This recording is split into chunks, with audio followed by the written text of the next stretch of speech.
What's up, everybody? This is Charlie Potter, senior team writer with BamaOnLine.com, joined as always on this Thursday by Blake Byler, and we're here to pretty much recap the Oklahoma game. Spoiler alert, we're not going to talk much about Eastern Illinois. They are certainly one of the teams in this country we live in, but they're not a very good one. And Alabama doesn't even have there's not a betting line for this game. That should tell you kind of everything you need to know. But we're going to share our final thoughts on the Oklahoma game and then kind of look ahead to not only senior day and some young guys we're excited to see, but we'll talk about the latest college football playoff rankings because they were interesting, to say the least. But Blake, we were in Bryant-Denny Stadium on Saturday, watched the 23-21 loss to Oklahoma. I kind of wanted to break this down in segments because I think you can talk about all three phases of the game because you look at it offensively. They doubled up Oklahoma in yards, 406 to 212. They doubled them up in first downs. I think it's 23-12. They did a lot of things well offensively. It's the turnovers that killed Alabama. Kalen DeBoer talked about it. Ty Simpson talked about it. Ryan Grubb on Monday has talked about it ad nauseum. You can't give the team other points, and that's what Alabama did. And so, I think, look, Oklahoma has a really good defense. Oklahoma's a really good team. They're number 8 in the country right now. But Alabama offensively was able to do some things to set itself up for success. And then you had the strip sack from Ty Simpson. That's 5 in 5 games. You had the pick 6. Those things can't happen. And look, we talk about it all the time. There's 5, 6, 7 plays in every football game that can change the outcome. And for Alabama, you take away maybe one of those, and we'll talk about that a little bit more in special teams too, but you take away one of those and you probably win the game. So I think Kalen DeBoer said it best after the loss. It's frustrating because they had a good week of practice. I know people are probably tired of hearing that, but you could tell just in some of the way they were doing things that they felt good about what they were doing and the way that they were executing, but still to come away with a loss that's got to hurt. Yeah, I mean, they played well for the most part. Like the stats that you already mentioned, doubling them up in yardage. They ran the ball better than Oklahoma did with more rushing yards. They were better on third down. Like all the typical things that you look at outside of turnovers where you're like, yeah, this team probably won the football game. That's what you saw. But they just couldn't get out of their own way, especially in a lot of key possessions. You mentioned the 3 turnovers and the -3 in turnover margin. Those also came at really bad points in the game. Like the pick 6 came when Alabama was down 3-0, looking to go up 7-3. They had driven into Oklahoma territory. You throw a pick 6, you're down 10-0. And then you go down and Ryan Williams fumbles a punt while you're down 3, getting the ball back after a stop and looking to go ahead. And then after that fumble, Oklahoma scores 2 plays later, and you go down 10 points once again in the first half. And then the one that was really killer was the sack fumble from Ty Simpson in the second half when Alabama had come back from down 10 to take, I think it was a 21-20 lead and had the ball. So you have the ball there looking to go score, maybe go up 8, maybe even go for 2 and go up 2 possessions. In that game, you have the opportunity to do that. And instead of taking advantage of that opportunity, you go back and you fumble the ball away. Oklahoma takes over, and then they get a field goal to go up. Alabama doesn't score the rest of the game. So all of those situations, we've kind of seen this a couple of times with this team, whether it be in the South Carolina or the LSU game. They've had the ball with the chance to either extend a lead or take a lead at different points in a game. And for whatever reason, they haven't been able to capitalize on those opportunities. That was definitely the issue when it came to the Oklahoma game on Saturday, and just continually shooting themselves in the foot and taking those opportunities away and just handing points to the other team. That's really what did it. I mean, the defense played great, and then the offense and special teams both kind of spotted Oklahoma 20 of their 23 points. Oklahoma only drove the length of the field and got a field goal out of it one time. Yeah, I mean, that's what I want to talk about next is the defense, because when we heard from Kane Womack on Monday, he kind of quickly pointed out the one touchdown the defense gave up, how the tackling was poor on that. And he's not wrong. John Mattia ran for a 20-yard score and was able to get in the end zone pretty easily. But other than that, like the defense, I hate to sound like Tim Watts here, but like we don't talk enough about how the defense played. Like after the game, of course, like post game, there's not really much said about the defense. It's all about the turnovers, the offense, special teams, whatever, the mindset moving forward. But like the defense deserves its flowers. They played lights out. You look at it from a stat standpoint. Gave up 16 points, but only one of those is a touchdown, limiting teams to field goals again, where that red zone defense is really stout. You had 212 yards, which was a season low. I think I added it in the story. It's the fewest amount of yards Oklahoma has gained in a win since like 2001 against Texas. It's been a long time. And then you got off the field on third down. Oklahoma was 3 of 13. So the defense played well enough, and that's got to be frustrating for those players to play like they did against a good quarterback in John Mateer and good playmakers on that Oklahoma offense, and to still come away with a loss. Yeah, I mean, the defense played really well, like you said. I think that kind of gives you a little confidence, and the way the defense played is one of the biggest reasons that I don't feel much differently about this football team at all coming out of this game. The defense really is a floor raiser. When you have a defense that is playing lights out and you can trust them to get stops. Like even when most of the time when Alabama would turn it over in this game and they were on they were in their own territory, putting Oklahoma in plus territory, I was like, okay, Oklahoma's going to get a field goal here probably, because I just trust the defense that much to know that even if you put them in tough situations, which they did time and time again, they only gave up one touchdown out of all of those. And then any time that Oklahoma was getting the ball on their own end of the field and having to drive the length of the field, you were pretty confident they were either going to punt or maybe get into field goal range that entire game. So the defense playing like that should give you a lot of confidence going forward with, obviously Eastern Illinois, but then even past that, like playing well against Auburn and the SEC championship game potentially, and beyond that, if the defense continues to play that way, they're going to be in games. Like there's no question about that. It took -3 turnover margin from the offense, including a pick six, and handing them points for a 2-point loss. Like it wasn't like that big of a turnover margin resulted in a blowout loss or anything like that. The defense kept them right there the entire game. So very much props to that defense, that unit, and just the way that they've improved over the course of the season. Kane Womack, the way he's improved over the course of the season. They're playing really good football right now, and I think that's exciting, especially given like how the defense played in the Florida State game and how people kind of rolled their eyes and thought that it was going to be just the same old defense that struggled throughout all of the 2024 season. But no, they're playing really well, and I think that's a good thing moving forward. Yeah, and look, there is a little bit of a knock on the defense because they had opportunities for takeaways and they didn't capitalize on those. Yep. Justin Jefferson looked like he could have had a pick six. I think Nikhai Hill-Green had his hands on a ball that could have been picked off. He talked about that when we talked to him in interviews earlier this week.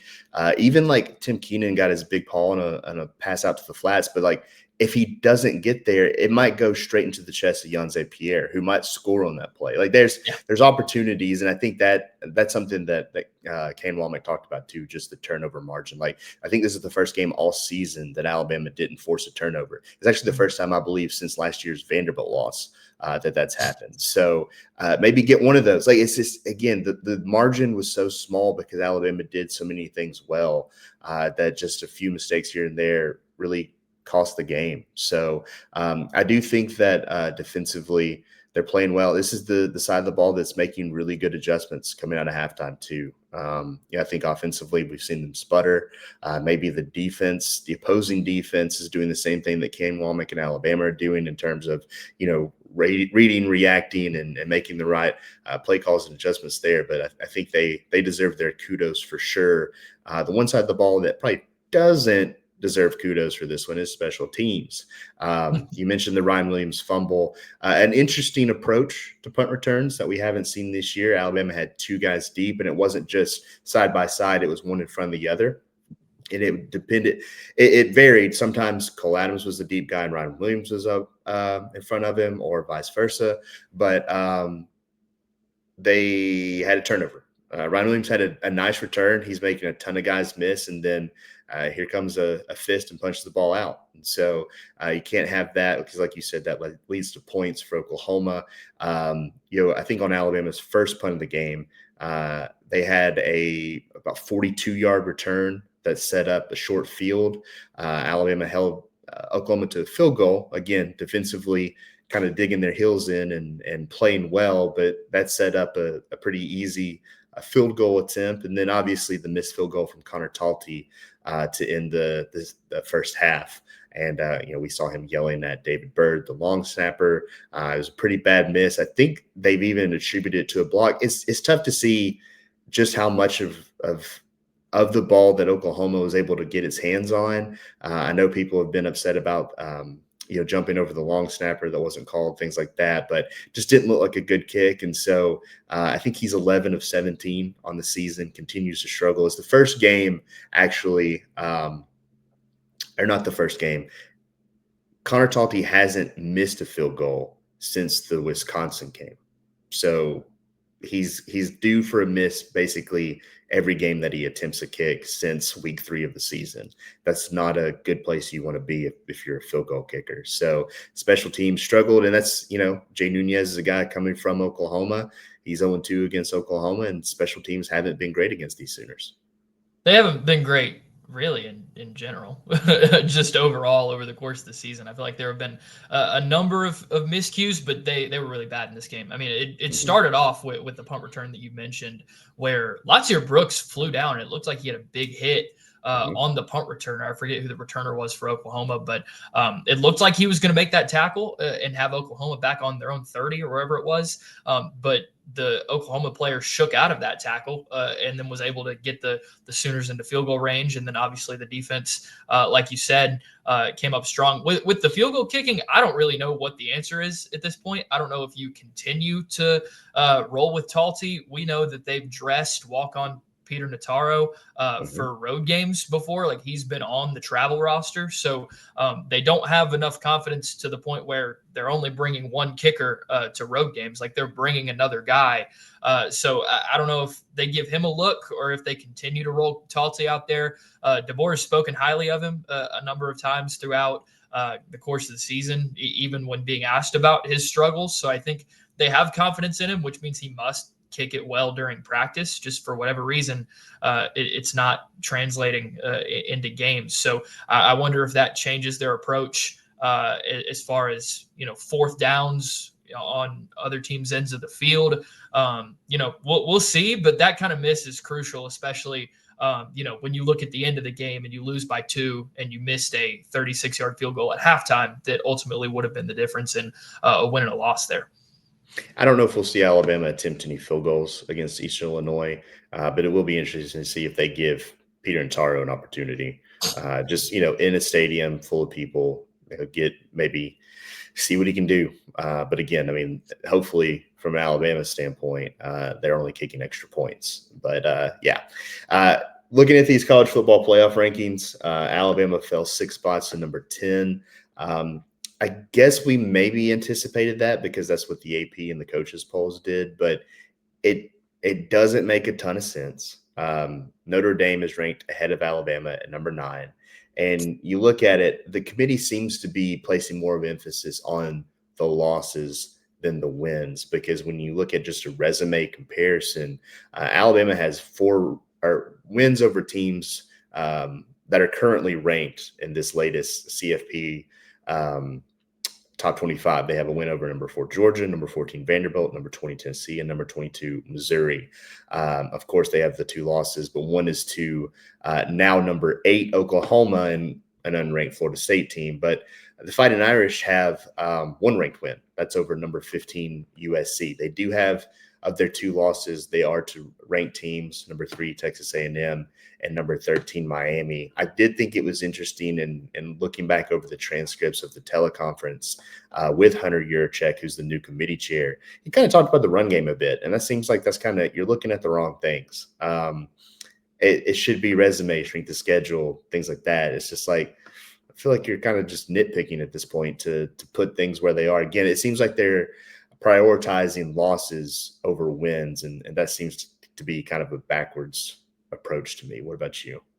Yeah, I don't really get it. Like, it just doesn't make a lot of sense, and it also just doesn't make sense whenever you're kind of projecting what you want the future of the sport to look like. If anything, you should be rewarding quality wins and playing quality teams.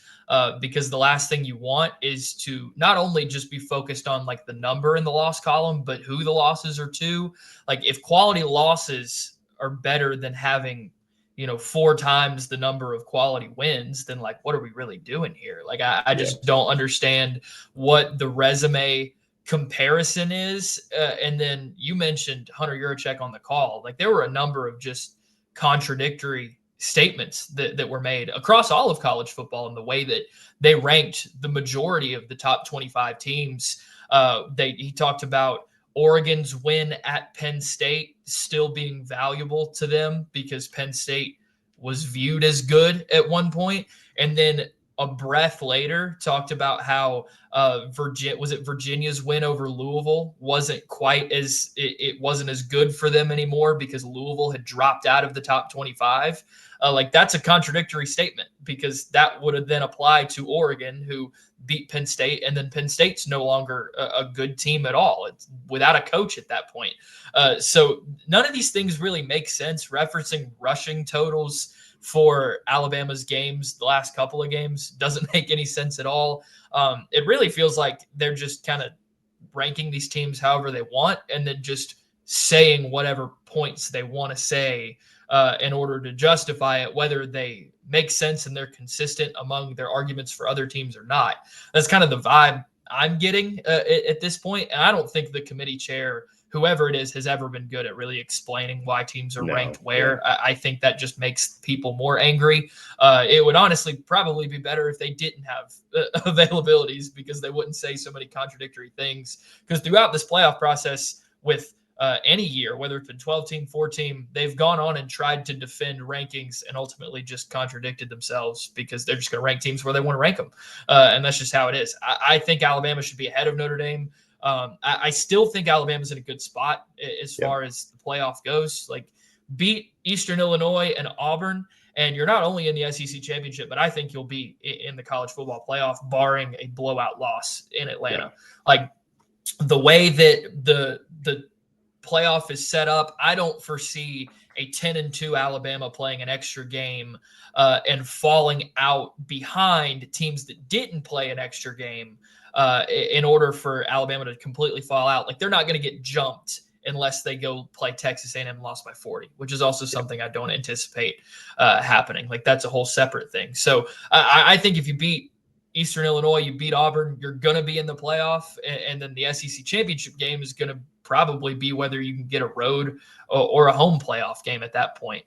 So I don't really understand a lot of the thought processes. I saw a lot of people last night, still this morning, that also don't totally get it. But, it's what we have to work with and what we're going to have to work with the rest of the season.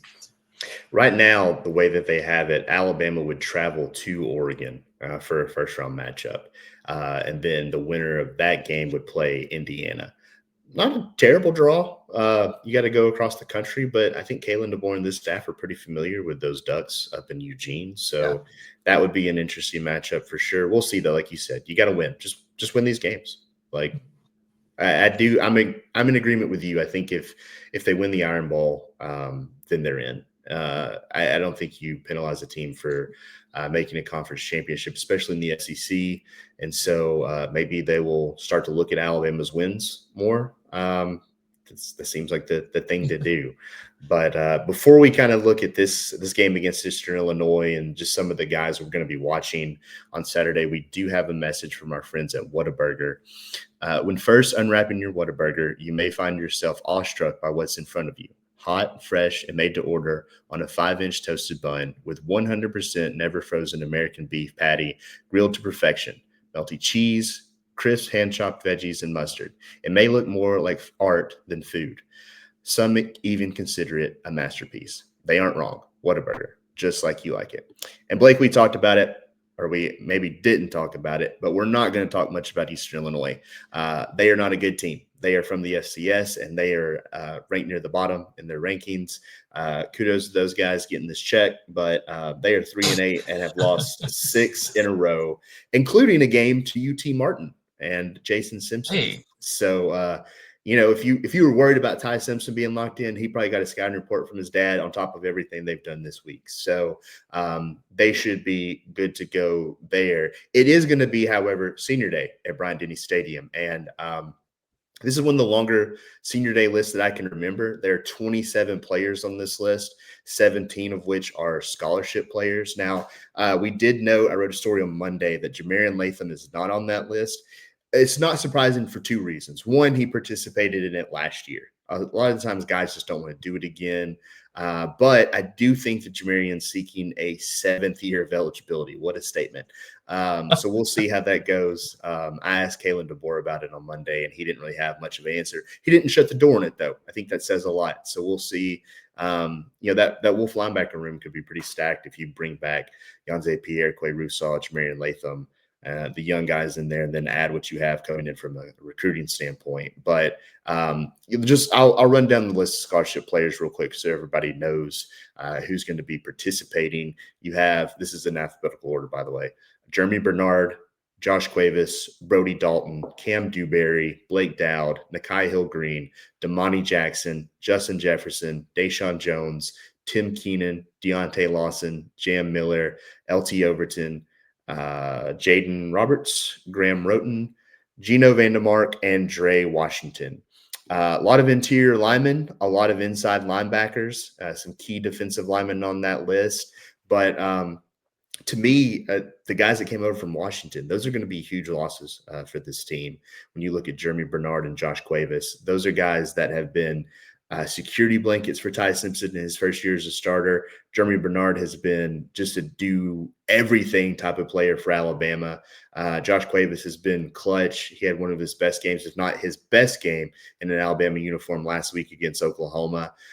So I think you look at it, you could go down a lot of rabbit holes just in terms of what these guys mean to the team. You have two captains on this list with Tim Keenan and Deontay Lawson. But when you see the guys that are going to be participating in senior day, maybe what jumps out to you collectively and maybe more so individually? I think the fact that there were a lot of names on that list really brings me back to the offseason when we realized how many of these guys were coming back for their Yeah. senior year, which is really cool. And it's cool to see a senior class that has stuck it out. But it's an interesting senior class because it's not a bunch of guys that have been here for 4 years. It's a lot of transfers that came in really as juniors or in their with 2 years of eligibility remaining when Kalen DeBoer took the job and guys that transferred in and chose to stay for another year. So I think that's really cool to see all of those guys. But my eye really goes to Deontay Lawson and Tim Keenan as the two captains first and foremost. And not only have those guys been here for 5 years, which is a really long time, they've been contributors on this defense for at least 3, maybe even more than that. And Lawson's been a starter for 3 years. I think Keenan's been a starter for 2.5 or 3, somewhere in there. Like, these are guys who have played a lot of football for Alabama, guys that have done a lot of really important things, really good things. They've won SEC championship games. That when they were freshmen, they went to the national championship against Georgia. So they've seen that and experienced that, been around for a really long time. Lawson specifically being a 2-time captain, not that many of those in school history. So that's a cool honor for him to have. And Alabama's going to miss the 2 of those guys going forward next season, especially inside linebacker too, with Nakai Hill-Green and Justin Jefferson alongside Lawson. All 3 of those guys moving on. So a lot of good things that this senior class has done, and it's a cool kind of collection of a senior class, being some guys that have been at Alabama their whole career, and a lot of guys that came in with DeBoer and have spent the last 2 years here. Yeah, like no offense to Graham Roten, but like when you look at the list, you got 4 guys who have been here their entire career and who have contributed. That's you mentioned Keenan and Lawson, but then Jam Miller and Jaden Roberts. That's it. There's a lot of transfers. Yep. When we talked to players on Tuesday, 4 guys came up for interviews, and only 1 had been here his entire career. That was Jam Miller. Guys like Nakai Hill-Green, Gino Vandermark, LT Overton, they all transferred in. Justin Jefferson is a JUCO transfer. He's been here for 3 years, but I think it says a lot about just this day and age of college football. But then also you kind of see what Alabama has experienced the last couple of years, just with what they've had to bring in from a portal standpoint. So, this is a group. It also, I'd be remiss if I didn't say, like, guys like Brody Dalton, Blake Dowd's come in, he's been the starting punter. But then you look at like a Dre Washington, these guys have come in this offseason and haven't really contributed much outside of special teams. But you watch them and they're celebrating with their teammates. They're happy to be out there. I would be fascinated to hear from them, but again, like it's a deep class of guys that are going to be moving on after the season.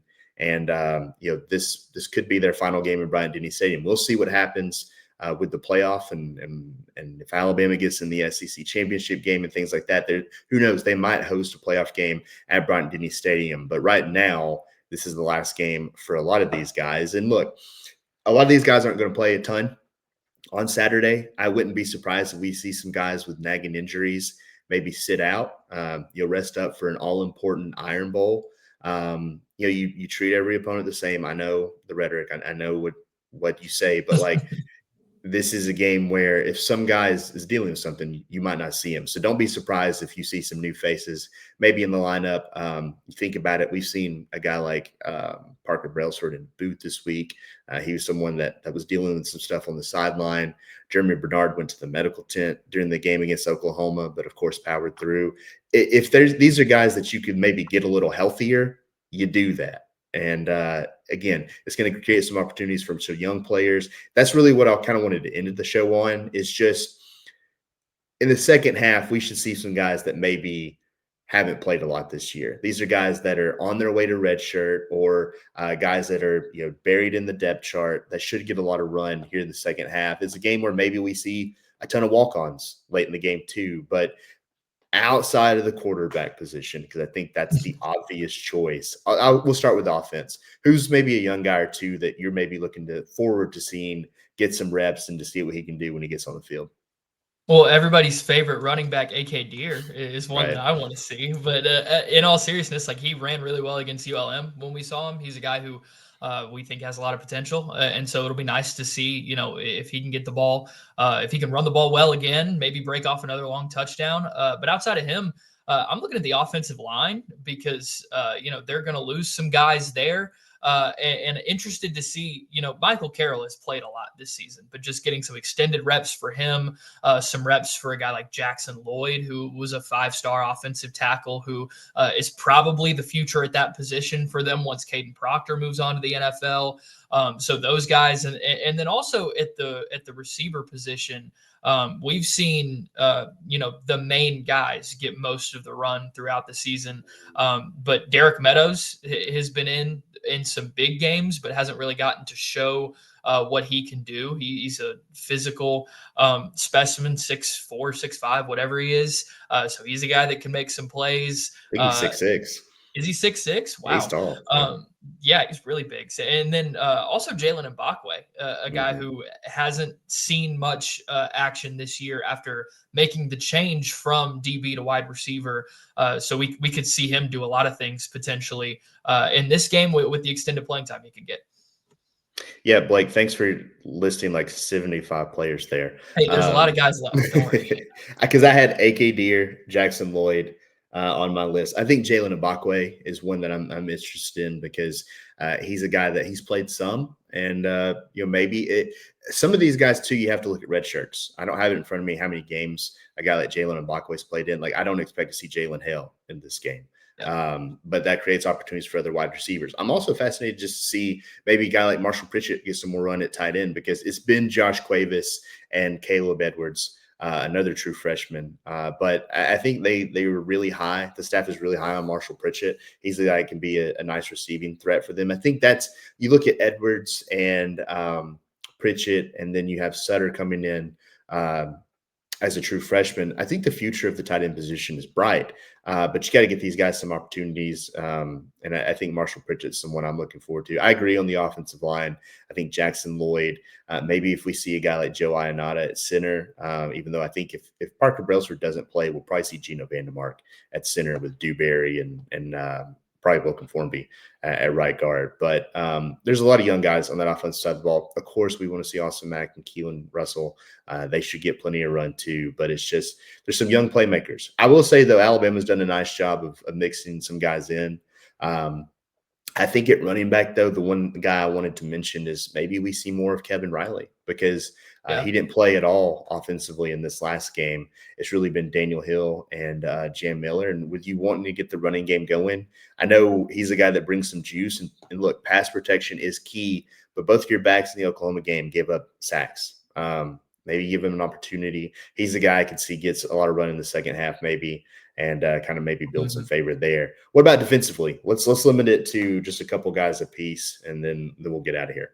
I'm going to focus on one unit defensively, and it's the inside linebackers because Yeah. we just mentioned with senior day that three inside linebackers are seniors and are going to be moving on with Lawson and Jefferson and Hill Green. So a lot of inexperience in that unit, and they've got three freshmen with Luke Metz, Abdul Sanders, and Duke Johnson, but then also two sophomores, or maybe one's a sophomore, one's a redshirt freshman, but two second-year players in QB Reese and Caden Jones. And Caden Jones, I think, is close to being healthy and could potentially go in this game. So there's five inside linebackers that really haven't played any meaningful reps this year while you're losing really your three core guys at that position. So I'm interested to see those guys get some run and see how they play.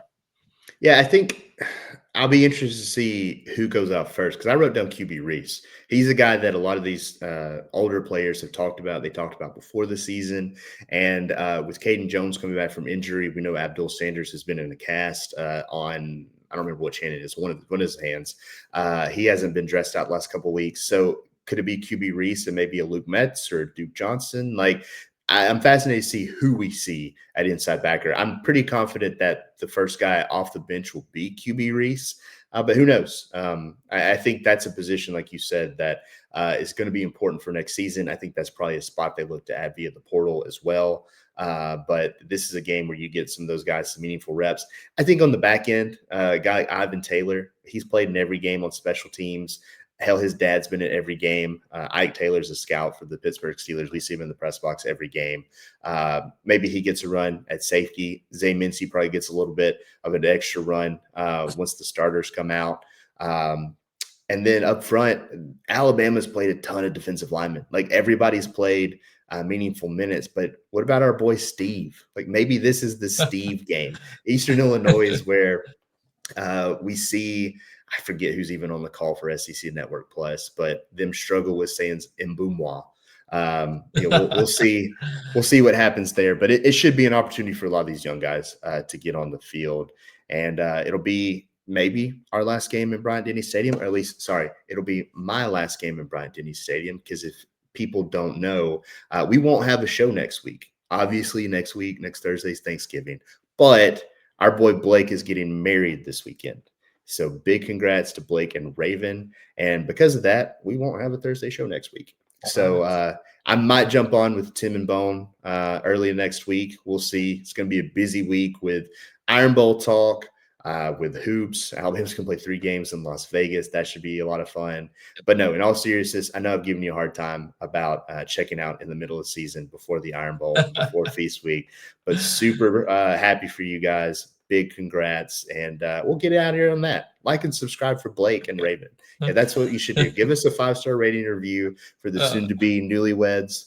But we appreciate you guys, and I would say we'd be here next Thursday, but I'll say this. Happy Thanksgiving.